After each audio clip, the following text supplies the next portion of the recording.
Behind me is the White House, home of President Obama, and of course his family, Michelle, and his kids. This week is going to be significant. They're going to try to pass Obamacare, health care for the masses. And what is this going to mean for the rest of us? Is there going to be a public option? Will they force people to accept the health care bills, even if we don't want them? What's going to happen? We don't know. Congress is going to decide. Since the Congress is mostly Democrat at the moment, we can be fairly certain they're going to push through the health care bill. So how is it going to be shaped? In a couple of days, we'll know more, but after Obama's speech, we're certainly going to know more. And I think he's going to be a little more lenient. He's going to perhaps suggest something like the trigger option that Olympia Snowe suggested, or he'll have something that is going to, maybe try to loosen it up a little bit to try to avoid the public option. One thing's for sure, Republicans do not support the public option. They don't want to be forced into having a health care bill. Nobody does. Why should we be forced to take a government health care plan? It doesn't make any sense.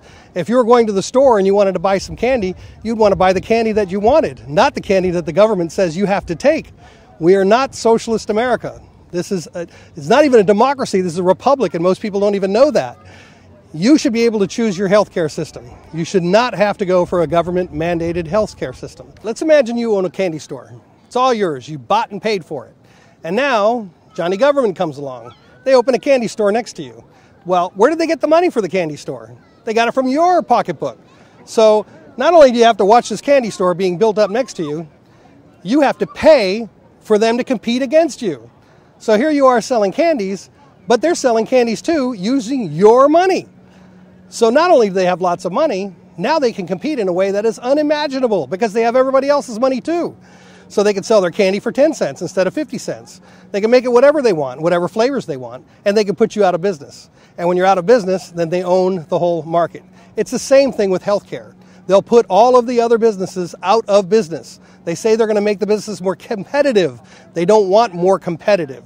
If they wanted competitive, they should have gotten rid of the legal situation where the lawyers have sued our insurance companies in the inability to afford to support themselves. Why is it that the illegals in this country can go get health care for free and put a hospital out of business? There are so many things that don't make sense that we should be dealing with. And instead, what are we pushing for? We're pushing for health care for the masses, health care for the unemployed, health care for those who don't want to work. Well, I say, let's stay away from socialized medicine. Let's go for health care for those who want to pay for it. Let's have the best health care we can get. America has the best health care. Let's keep it as it is. So we leave it up to you. You folks decide. Do you want forced government health care? Or do you want to pick your own health care? You need to make a decision. You need to speak to your representatives, pick up your phones, give them a call, let them know how you feel. You can go to monthlycallforlife.com, get involved there.